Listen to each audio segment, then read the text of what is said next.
Involve 3 times. If you want. Okay. My teacher once said not to teach anybody until they've meditated, so let's meditate first. Okay. He said if you don't meditate, you won't understand the word.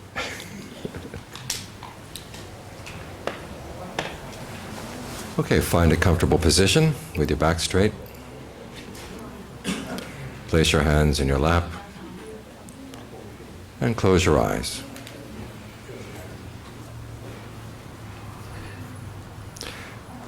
Start with thoughts of goodwill. Tonight's talk is going to be on the sublime attitudes, and goodwill is the first. So let's start with that. Goodwill is a wish for happiness, true happiness. And because true happiness comes from within, your true happiness doesn't have to conflict with anyone else's. So you can have goodwill all around without hypocrisy. So pose that thought in your mind, may I be truly happy? Because true happiness comes from within. This is not a selfish thought. In fact, the more you can develop your inner resources for finding happiness, the more you have to offer to others.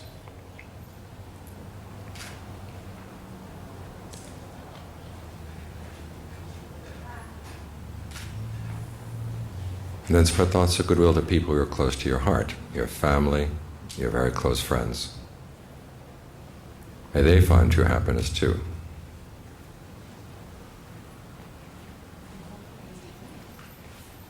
And then let that thought spread out in ever-widening circles, and people you know well and like.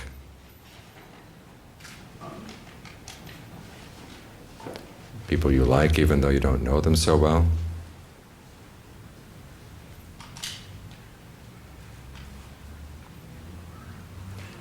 People you're more neutral about.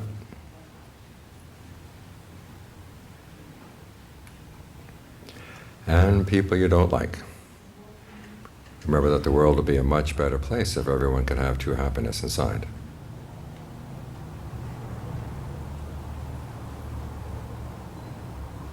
And if you place limits on your goodwill, you're placing limits on your mind.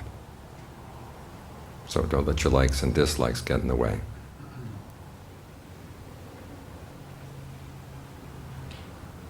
So when we wish goodwill for others, it's basically a wish that they will understand the causes for true happiness and be able to act on them, which is a thought you can extend to anyone.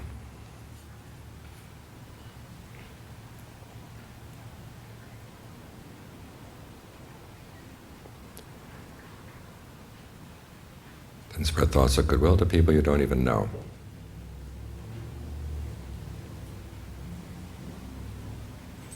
And not just people, living beings of all kinds, east, west, north, south, above and below, out to infinity.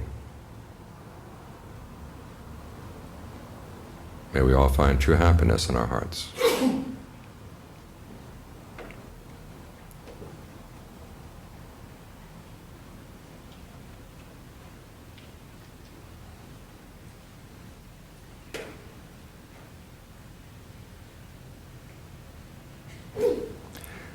Now bring your attention to the breath.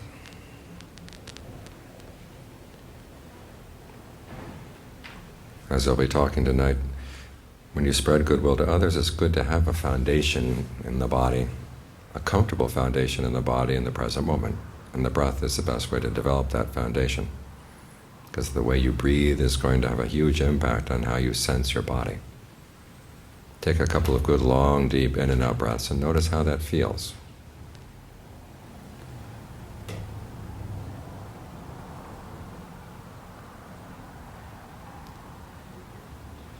And if it feels comfortable, keep it up. If it doesn't feel comfortable, you can change the rhythm.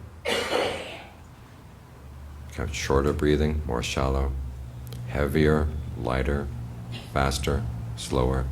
Try to find what rhythm and texture of breathing feels best for the body right now.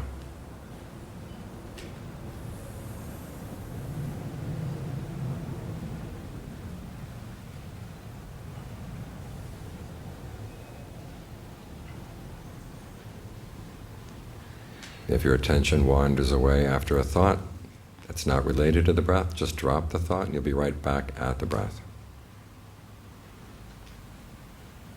If it wanders off again, drop that thought again. Return to the breath. Each time you come back to the breath, reward yourself with a breath that feels especially gratifying. Because when we talk about the breath here, it's not just the air coming in and out of the lungs. It's also the flow of energy in the body, which exists on many different levels. The most obvious is the energy that allows the breath to come in and go out to begin with.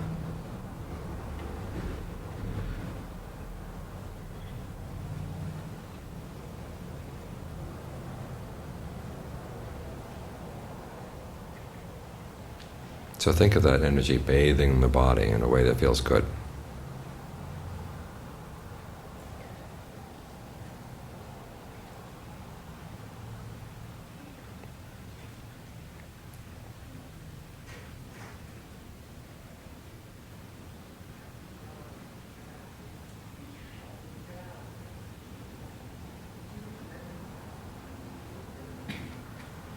Now, when the breath gets comfortable, there is a tendency to get lazy and to drift off.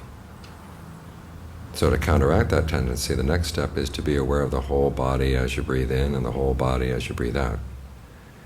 And a good way to build up to that whole body awareness is to go through the body first, section by section. So start down around the navel. Locate that part of the body in your awareness and watch it for a while as you breathe in and breathe out to see what kind of breathing feels good there. If you feel any tension or tightness in that part of the body, allow it to relax.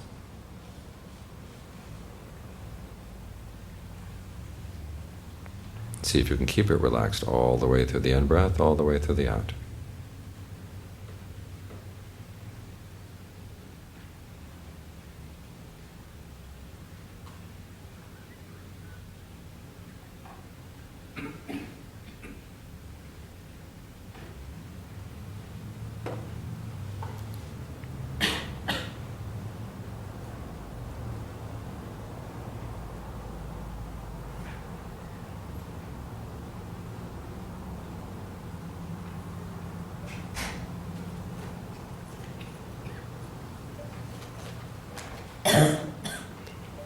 And now move your attention up to the solar plexus, the area right in front of the stomach, and follow the same steps there.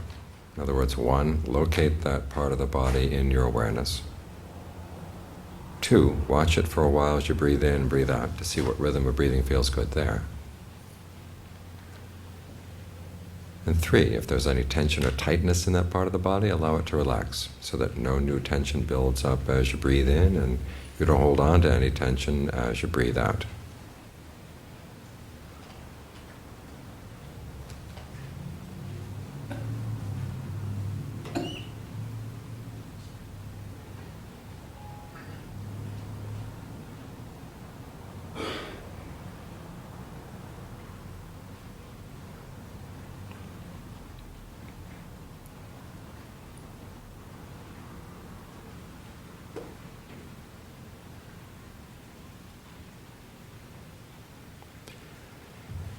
Now move your attention up to the middle of the chest and the area right around the heart, and follow the same steps there.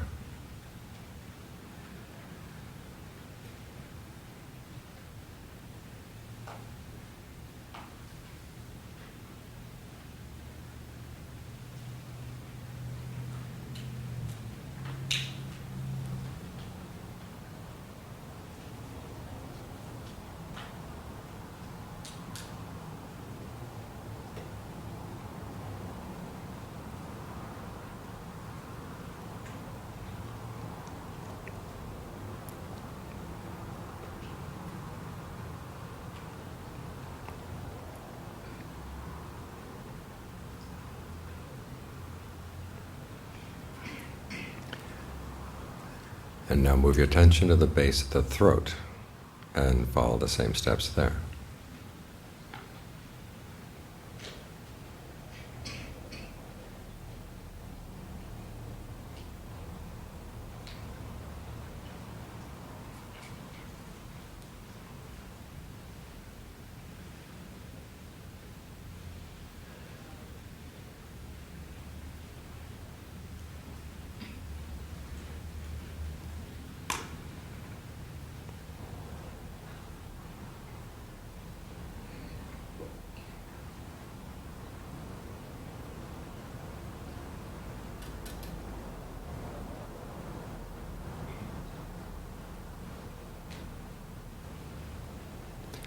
And move your attention to the middle of the head. As you breathe in, think of breath energy coming in not only through the nose, but also through the eyes, the ears. In from the back of the head, down from the top of the head, going deep into the brain.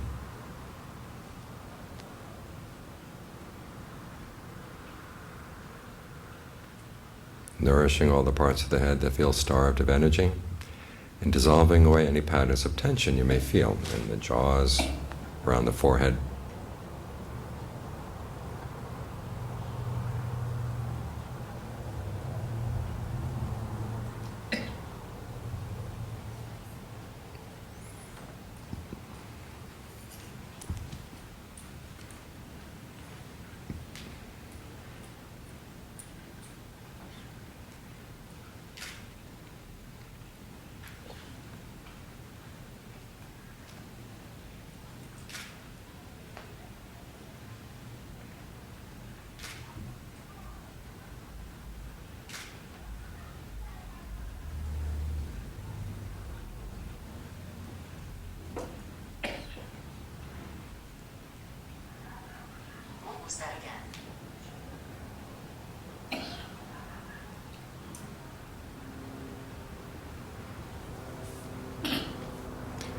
Now bring your attention to the back of the neck, right at the base of the skull.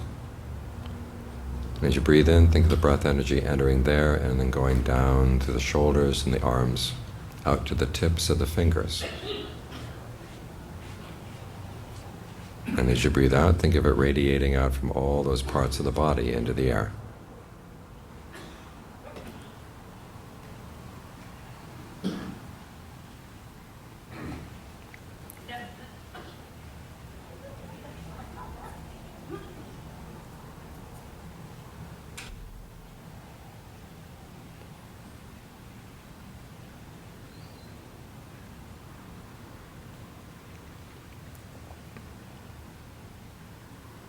And as you get more sensitive to these parts of the body, if you notice that one side is holding more tension than the other, allow that side to relax. And see if you can keep it relaxed all the way through the in-breath, all the way through the out.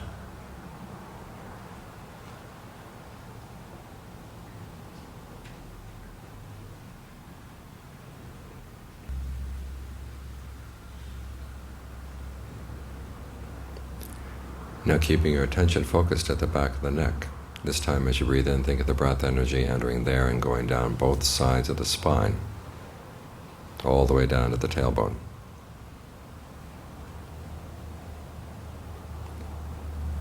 And as you breathe out, think of it radiating out from the entire back into the air.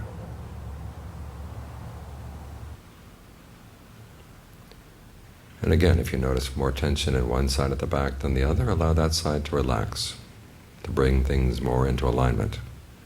See if you can keep it relaxed, all the way through the in-breath, all the way through the out.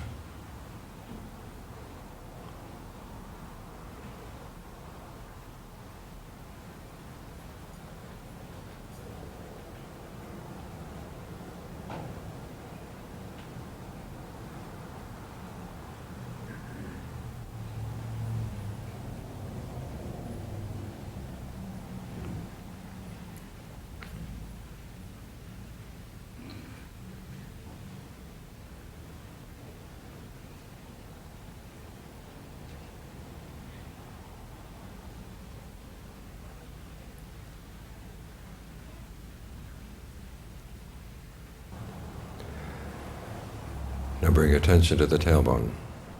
As you breathe in, think of the breath energy entering there and going down through the hips, down through the legs, out to the tips of the toes. And as you breathe out, think of it radiating out in all directions from all those parts of the body.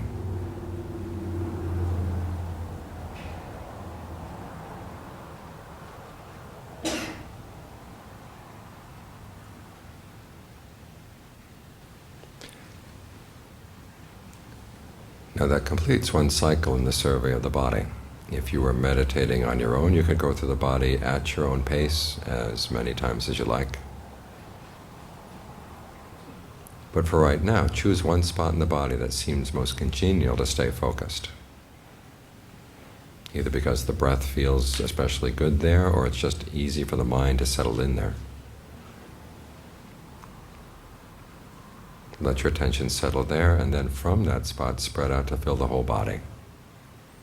So you're aware of the whole body breathing in, the whole body breathing out.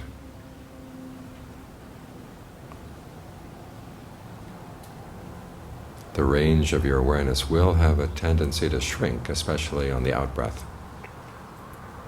So remind yourself, each time you breathe in, whole body. Each time you breathe out, whole body. And let the breath find whatever rhythm feels best. Your only duty right now is try to maintain this centered but broad awareness.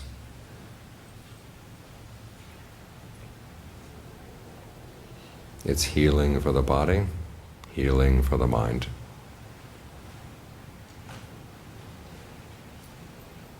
And because it's centered and all around, it provides a good basis for insight to arise, so you can understand what's going on in your own mind.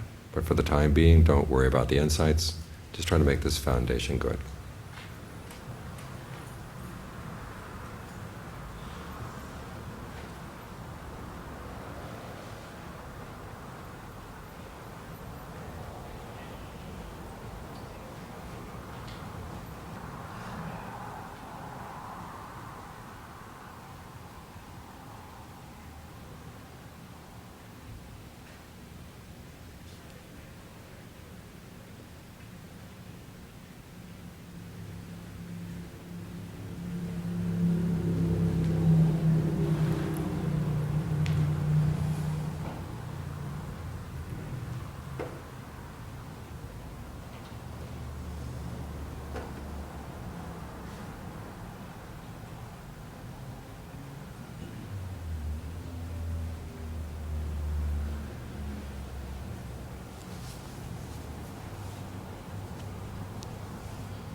Now before you leave meditation, think thoughts of goodwill once more. Think of whatever sense of peace or well-being you felt during the meditation. And dedicate it to others, either specific people you know are suffering right now, or to all living beings in all directions. What in Thailand they call our companions in aging, illness, and death.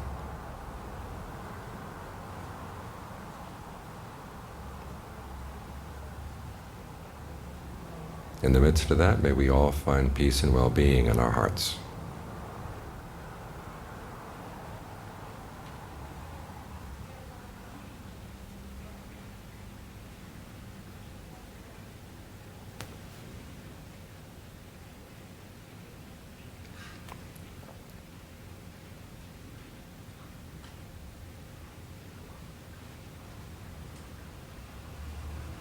And if you'd like to continue meditating, you're welcome to. Otherwise, you can now open your eyes.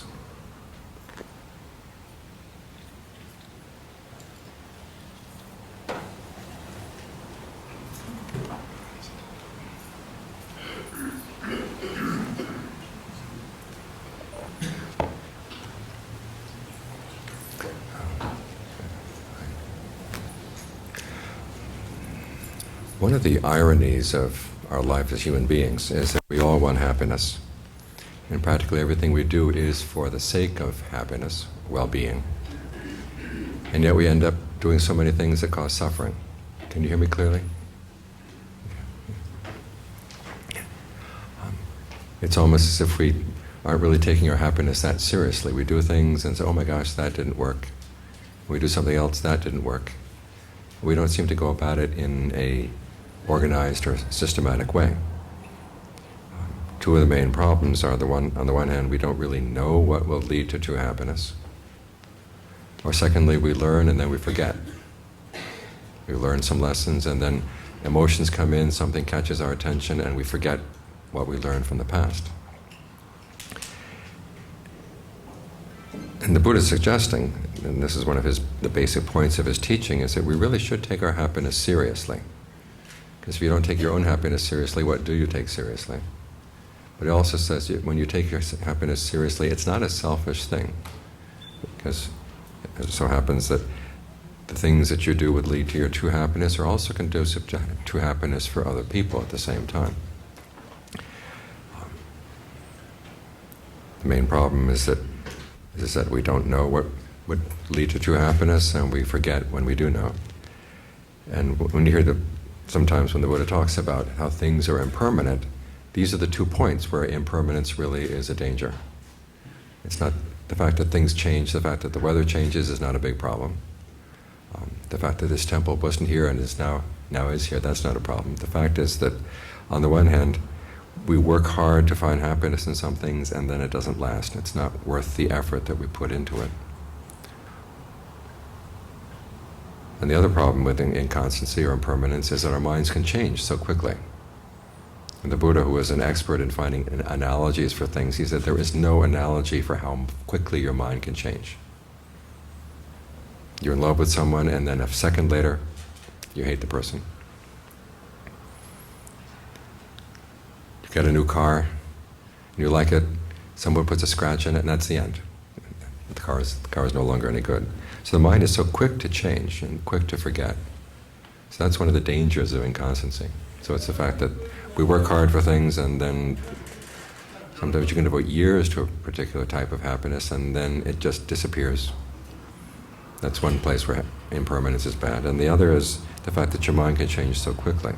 And the Buddha is recommending 2 qualities of mind to develop in order to counteract these problems. The first is discernment or wisdom. And the second is mindfulness. In terms of wisdom, he said that wisdom begins with the question, what, when I do it, will lead to my long-term welfare and happiness? And the wisdom there is, 1, you realize that happiness depends on your actions. It doesn't just come floating by. And then secondly, you want long-term rather than short-term. Because short-term will turn into something else, and if it's not happiness, it's not going to be something good. And so you realize, okay, if I want to be truly happy, I have to give myself to something that will give long-term happiness, and it depends on my actions. And you think about this a little bit more, and the fact that if you want your happiness to last, it can't depend on the suffering of other people. There's a nice story in the canon. There's a king and his queen were alone in the bedroom one night. And in a romantic moment, the king turns to the queen and says, "Is there anyone you love more than yourself?" And you know what he's expecting. That she's going to say, "Yes, Your Majesty, I love you more than myself." And if this were Hollywood, that's probably what she's saying. But this is a polycanon. And the queen was no fool, and she says, "No, there's nobody I love more than myself. How about you?" And the king has to admit there's no one he loves more than himself. So that's the end of that scene. Doesn't go anywhere. Doesn't go where the king thought it would. And so the king goes down to see the Buddha. And he tells the Buddha what the queen said. And he said, "You know, she's right. You could search the whole world and you would never find anyone that you love more than yourself. At the same time, though, everybody else loves themselves just as fiercely as you love yourself." Now, instead of saying that it's a dog-eat-dog world out there and just grab what you can, he's saying, when you think in this way, you should realize never do anything that will harm anyone else. Because if your happiness or your attempts for happiness harm other people, they're not going to stand for it. They're going to do what they can to destroy your happiness. So wisdom here is the basis for goodwill. We have to wish for other people's happiness and think about where can I find happiness in a way that doesn't harm anyone else. Because I want a happiness that lasts. So your true well-being and their well-being are interconnected in this way. As for mindfulness, many times you hear that mindfulness is defined as non-reactive awareness or non-judgmental awareness. Actually, the Buddha himself defined it as the ability to keep something in mind, to hold something in your memory, especially when you need to apply it to what you're doing right now. And that's what mindfulness does. As you strengthen your mindfulness, then when you've learned things from the past, then you can remember to apply them now in the present moment, regardless of what your emotions are saying. And it's in this context that the Buddha taught what he called the sublime attitudes, the topic of tonight's talk. In Pali, the word sublime attitudes means Brahma Vihara. Now, Brahmas are a level of beings up in heaven, and it's about as high as you can get without being awakened. And they live with attitudes of infinite goodwill, infinite compassion, infinite empathetic joy, and infinite equanimity. These are the attitudes that they have that maintain themselves in that level of happiness up in heaven. And the Brahma Viharas, the Buddha says, you don't have to be a Brahma in order to have these attitudes. You can develop them as a human being. So let's go down and think about the Brahma Viharas for a minute. Goodwill, the first one, metta, is a wish for happiness. And you want the happiness to be true. And you want the happiness to spread around to other people. Now this means not only that you wish for people to be happy, but also you wish for them to create the causes that will lead to happiness. In other words, you want people to be generous, you want people to be harmless, you want people to be good to one another. And it means you also, if you have goodwill for yourselves, it also means that you want to do the things that will lead to happiness as well.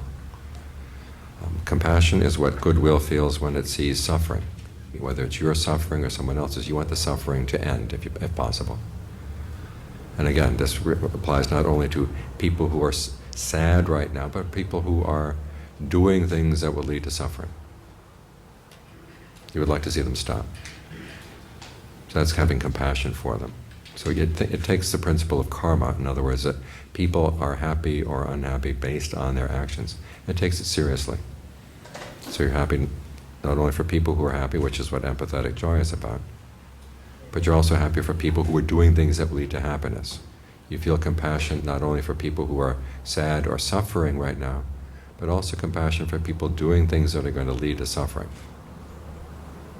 When we express these thoughts, there's a chant that's chanted almost every night in almost every Buddhist monastery in the Theravada world, which is, may all beings be happy, may they be free from suffering, and may they not lose the happiness they have.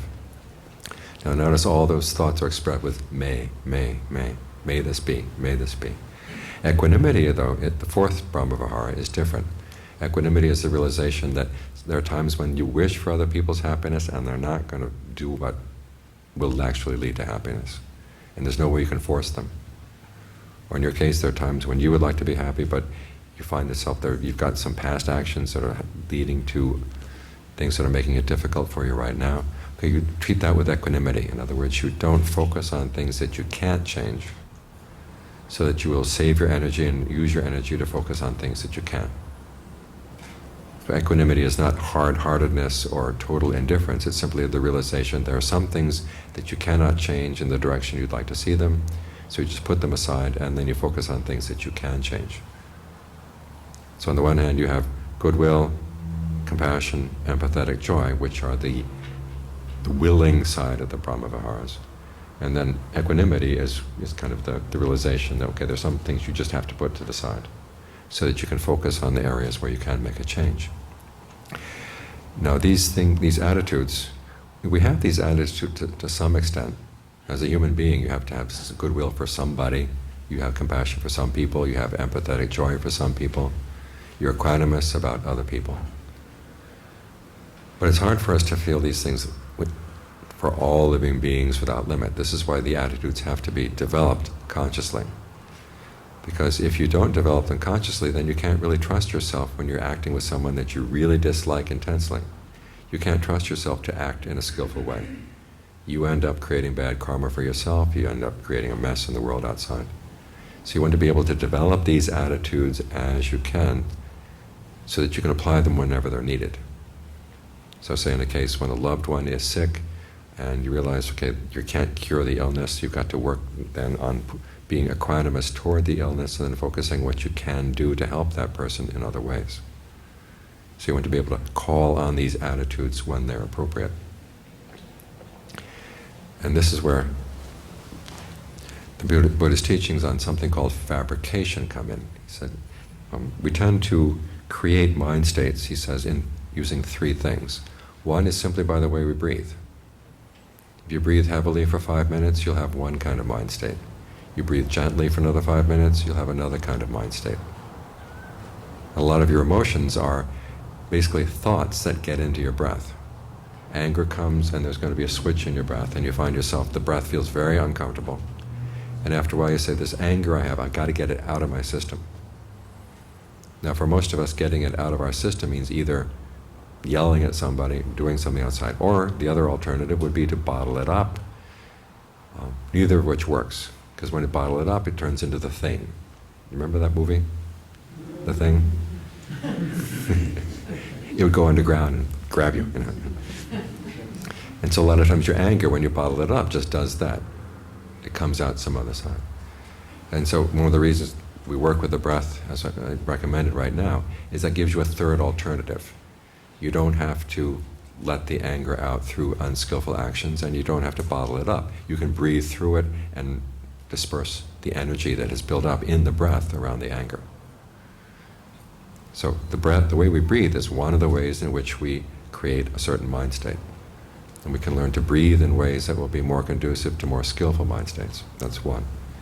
The second way we create a mind state is simply about the way we talk to ourselves about it. How could she do that? She's my friend. I thought she was my friend. Why could she do that? Why did she just... We can talk about this for hours. And where does it get you? It gets you all worked up. So what you need to do is think in new ways. Okay. Maybe she has a headache, Give her the benefit of the doubt. That's the second way. The third way that we create our mind states is through feelings of pleasure or pain, either pleasure or pain that we feel in the body.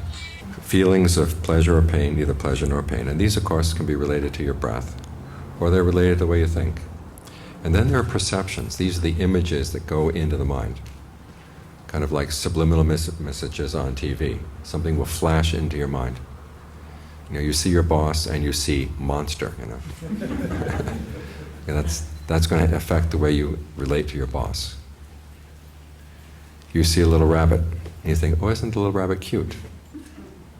Little rabbits can eat all your vegetables, Just because they look that way or you have that perception doesn't mean that the perception is going to be real. But we do have these things we apply. This happened at the monastery. Several years back we had one ground squirrel. And it was a cute ground squirrel, so the monks fed it. And then we noticed it was getting fat. And it wasn't just fat, it was pregnant. And it's now the grandmother of this huge colony of ground squirrels, which is going to undermine civilization. I mean, they just dig through and dig through the mountain.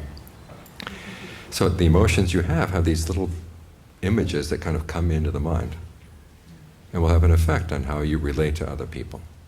And so what you need to do to develop the Brahma Vihara is if you notice that you're feeling ill will for someone, you have to ask yourself, okay, how am I breathing around this?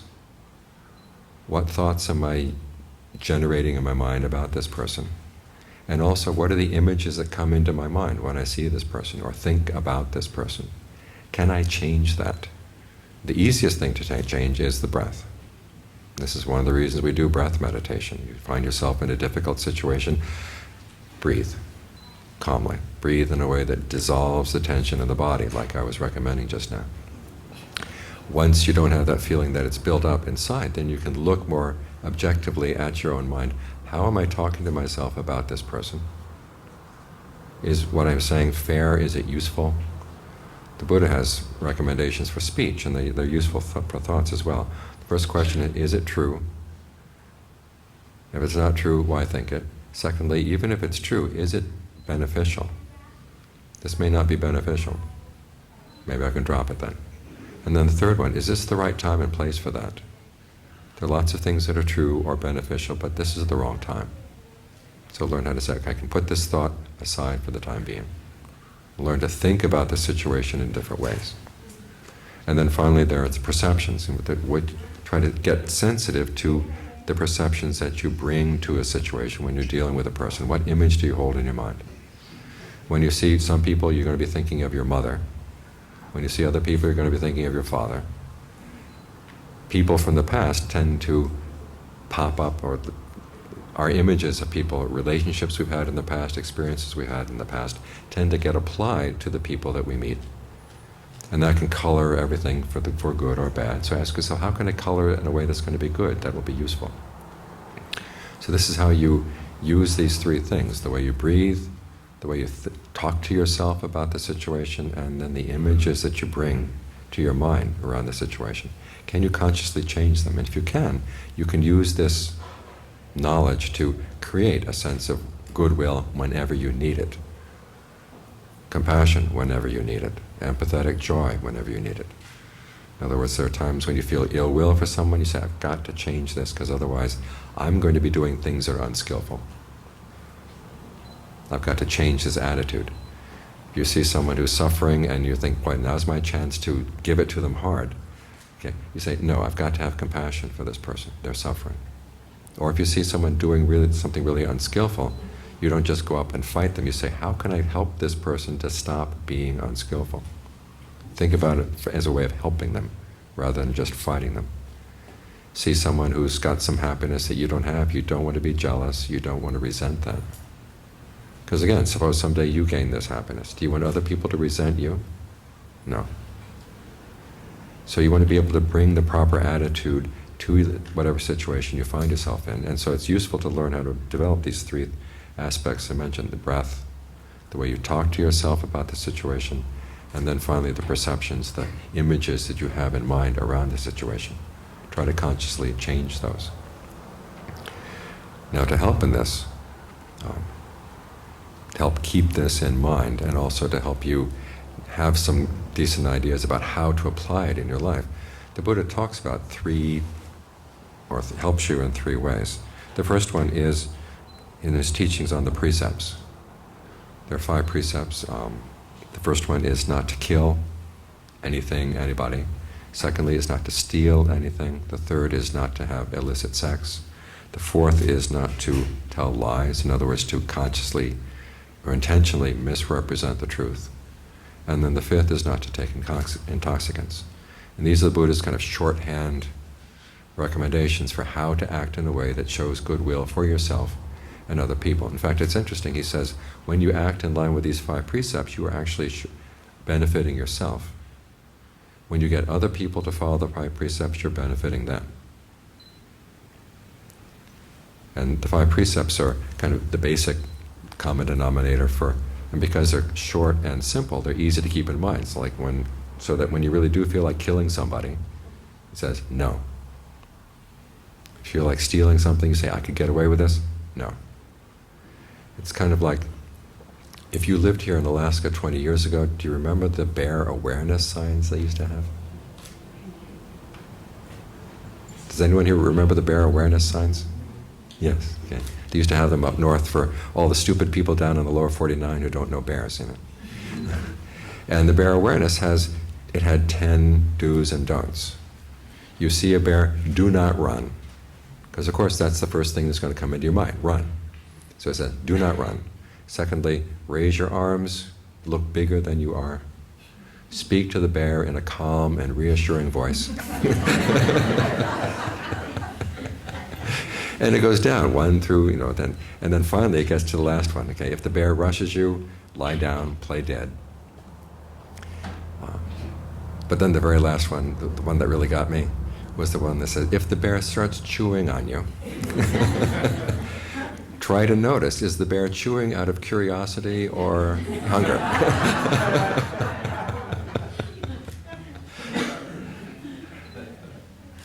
And that's going to require a lot of mindfulness and alertness, you know. But in most cases, you know, 1 through 9 will take care of most cases, most encounters with bears, right? And so the Buddha's 5 precepts are like 1 through 9. In other words, these are the do's and don'ts that you just remember to apply in all situations. And it's easy to keep those in mind. This is why the precepts are short and clear-cut, so that there's not a lot of waffling about. So, okay, you know, whatever the situation is, I don't kill, I don't steal, I don't have illicit sex, I don't lie, and I don't take intoxicants. You make that promise to yourself if you really have goodwill for yourself and for the people around you. Now beyond that, of course, there are times when you have to develop your alertness and mindfulness so you can deal with that. In the last situation, the bear is chewing on you. You probably can think of some incidents in your life where it's like the bear is chewing on you. And you need something beyond, more than just simple precepts. You need to be very alert and mindful about what is the appropriate thing to do in this situation. And this is why we develop breath meditation, because it helps strengthen your mindfulness. And if you sit here and cannot keep your mind on the breath for 5 minutes, you're in trouble when you deal with difficult people. Because the breath is neutral. It doesn't have many difficulties. It's just in, out, comfortable, not comfortable, change, okay. That's it. That's all you need to work with.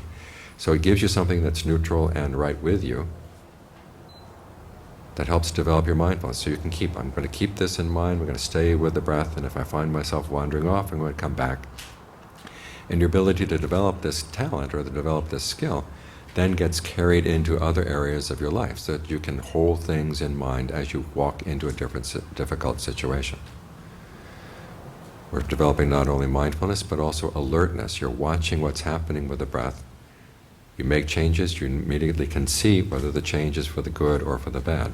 You develop that sensitivity to what's going on in your body right now. And that will also help you when you come to difficult situations where you need to generate some goodwill for someone who's really, really hard. So this is one of the ways in which breath meditation helps you, is it helps strengthen your mindfulness and your alertness. It also gives you a sense of well-being, because oftentimes the reason we're doing unskillful things is because we're looking for a quick hit of happiness wherever we can find it, because we feel starved. And we're already making ourselves miserable by the way we breathe, and so we just go out and grab for the happiness wherever we can get it.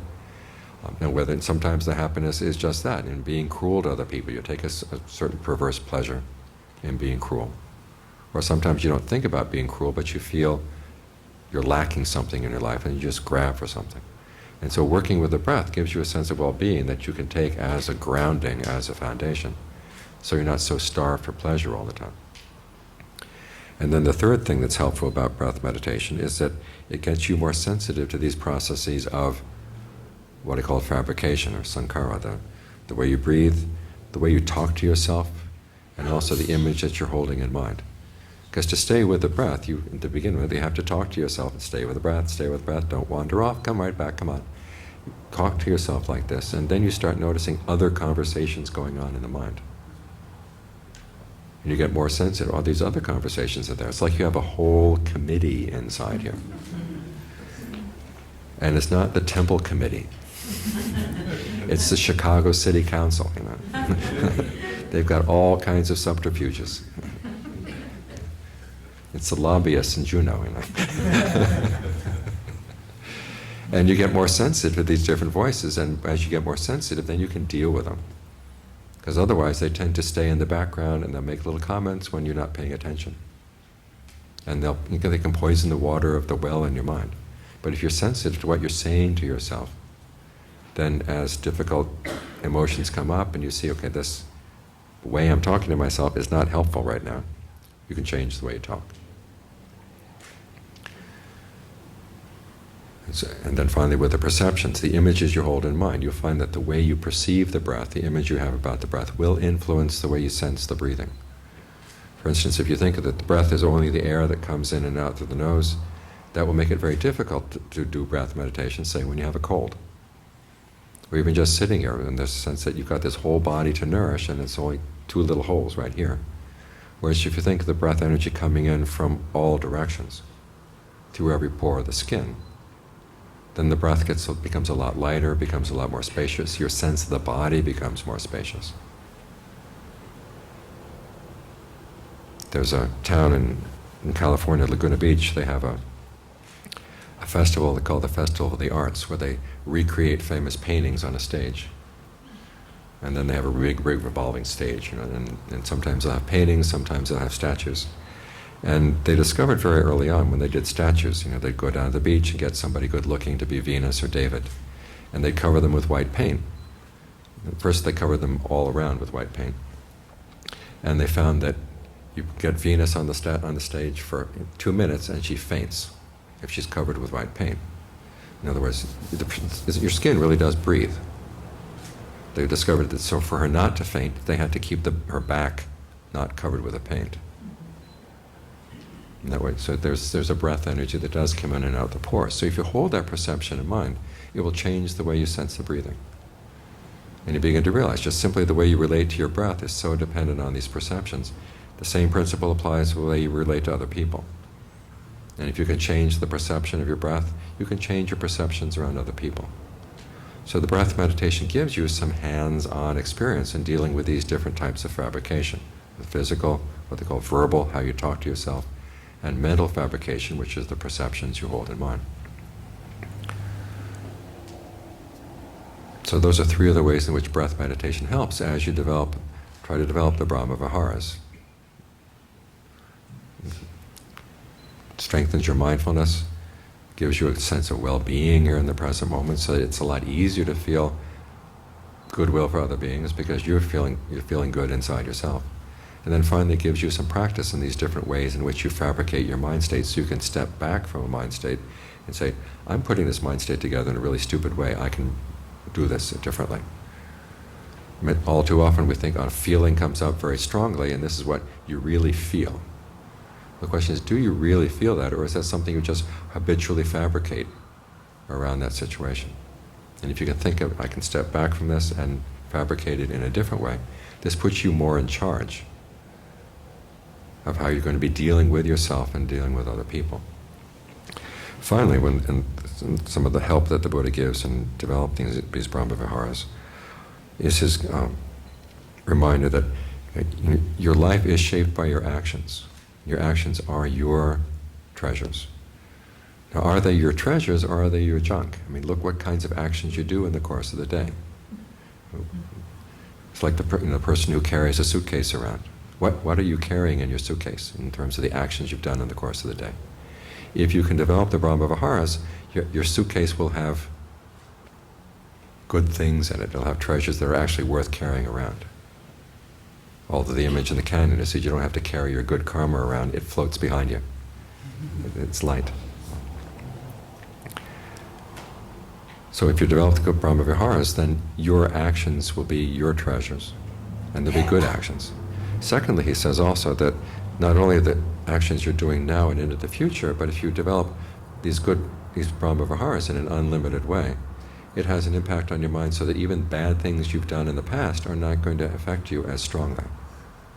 The analogy he gives is of a lump of salt. If you put the lump of salt into a small cup of water, the water would be too salty to drink. But if you took that same lump of salt and put it into a clean river, and his image was the river Ganges, he He said, you could still drink the water in the river because there's so much more water. In the same way, he says, the karma that comes in from the past where you've done unskillful things is like the lump of salt. If your mind is narrow, easily overcome by pleasure or pain, easily pushed around by your emotions, it's like that cup of water. But if your mind is more expansive, so that's not overcome by pleasure, not overcome by pain, it's like the water in the river. So the past karma coming back is not going to affect you nearly as hard. So goodwill provides you protection not only in the sense of what you will be doing, but also protects you from bad things you've done in the past. So you don't need to suffer as much. And this is one of the reasons why one of the most famous images that the Buddha gives about goodwill. He says, you should protect your goodwill as a mother would protect her only child, even in very difficult situations. There's one point where he's talking to the monks, and he says, if bandits were to pin you down and to start sawing off your arms and legs with a saw, he said, if you don't have goodwill for them, you're not following my teaching. It's not easy. But if you realize, okay, my goodwill is more valuable than my arms and legs, you hold on to your goodwill. In the same way that a mother would be willing to risk her life to protect her child, you should be willing to risk a lot of things so you can protect your goodwill, because that will be your true treasure as you go through life, and then from this life on to future lives. So these are some of the ways in which the Buddha helps you try to keep these attitudes in mind, so that as you look at your life and try to figure out what kind of happiness do I want, you can think about, in terms of wisdom, what will be long-term? What can I do that will lead to long-term welfare and happiness? And then in terms of mindfulness, keeping these attitudes in mind so that whatever you learn that does lead to long-term welfare and happiness will be there to remind you at all times as you're making your choices as you go through the day. That's the end of the Dharma talk. Okay.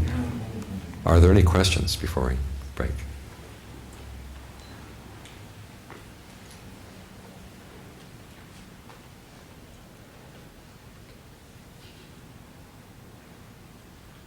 Nothing?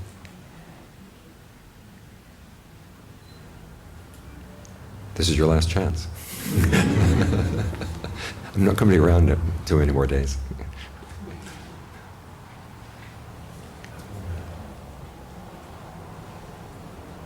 Yes. What is the antidote for anger? How do I be rid of anger? Okay, you go in different stages. And the first stage, the Buddha said, is to remind yourself, if you act on your anger, then you're going to be pleasing your enemy. And although he doesn't use the word, the question is, do you want to please that son of a bitch?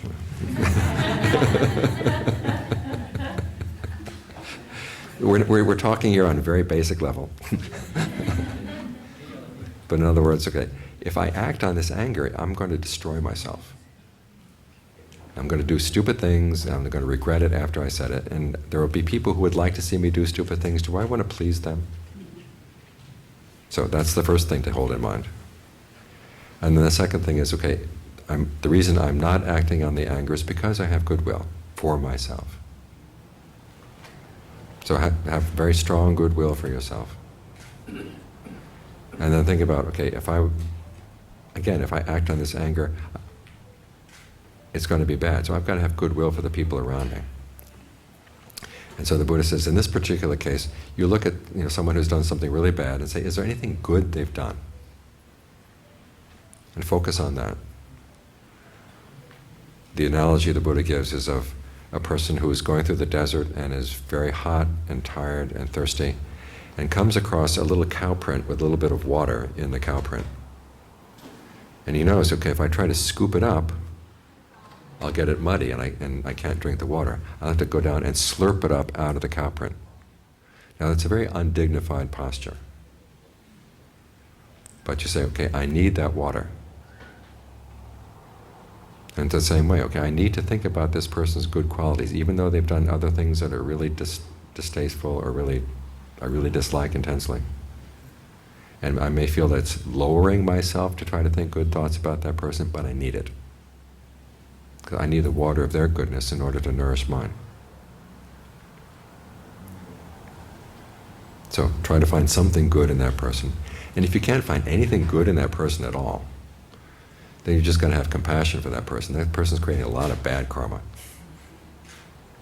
So these are the 3 ways to think to help overcome anger. Yes, Kathleen? You mentioned about if someone's sick and you have to put aside that you can't control whatever that is. But how do you control, even though you know you can't control that, maybe you have anxiety about it, they're going to die, or there's fear and anxiety that you're carrying inside yourself. And intellectually you know that you can't do anything about it. How do you dispel that? Just remind yourself we're all going to die. And so prepare yourself mentally for that. Okay, in case this person dies, how am I going to handle it? If you're afraid to think about it, that's when you have a lot of fear and anxiety. But if you say, okay, there's going to be some point where this relationship will have to end, and maybe ending a lot sooner than I want it to. But learn to think about it so that you can say, okay, I can still kind of breathe through this and still be with it. Because all too often we think, I can't think about that, I can't think about that. And that just makes it bigger and bigger and bigger than it has to be. So allow yourself to think about that and say, okay, this person may die, in which case, is there any unfinished business I have with this person? Any things I would like to say, good things I would like to say to the person before they go? Say them now. So there's not the regret afterwards, oh, I wish I had told her how much I appreciated her, or I wish I had shown more kindness. Show the kindness now. And that makes it a lot easier to deal with the fear that comes up.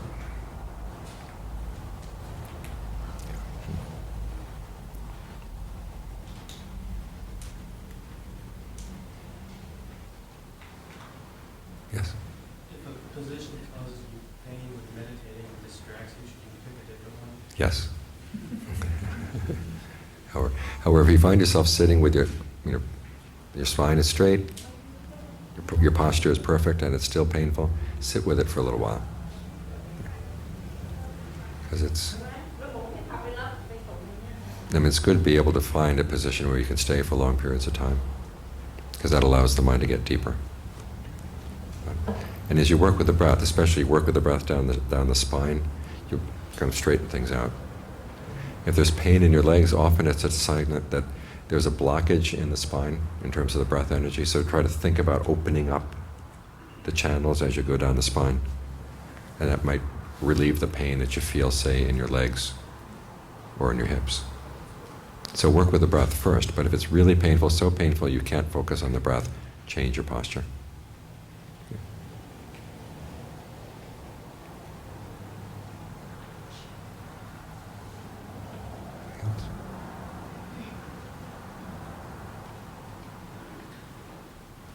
Okay, well, thank you for your attention. I hope that this was helpful. Count 3 times.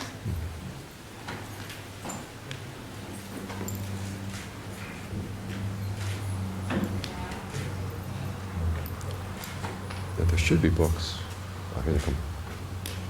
There are books for free.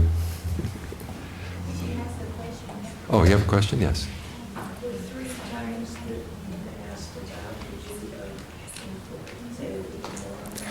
There's a reference to what are called the triple gem, which is the Buddha, and then the Dharma, which is his teaching, and then the Sangha, which are the followers of his followers who've gained awakening. So it's in honor of them. Okay.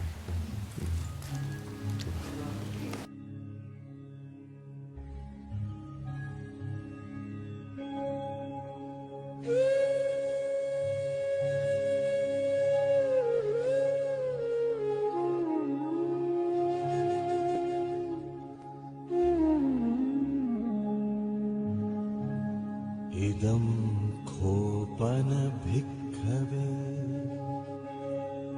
dukkham mariya satyam jati pi dukkha jara pi dukkha vyadhi pi dukkha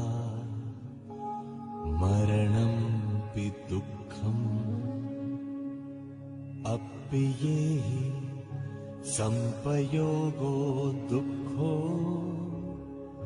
पियेहि विपयोगो दुःखो यं पिच्छं no लभति तं पि दुःखम् संखित्तेन पञ्चुपादानखन्धा दुःखा इदं खोपन भिक्खवे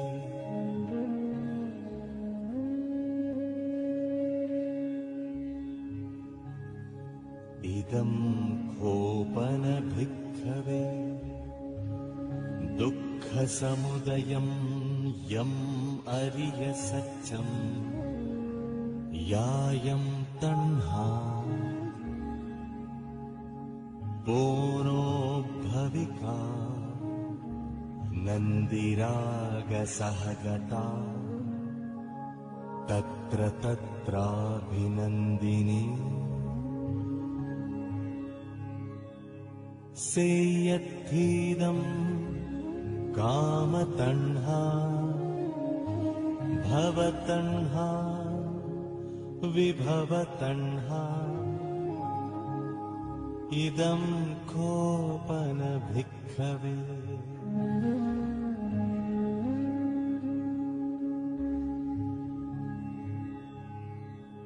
इदं खोपन भिक्खवे दुःखनिरोधम् अरियसत्यम् यो तस्सायेव तण्हाय अशेष विराग निरोध जागो पटिनिस्सग्गो मुक्ति अनालयो इदं खोपन भिक्खवे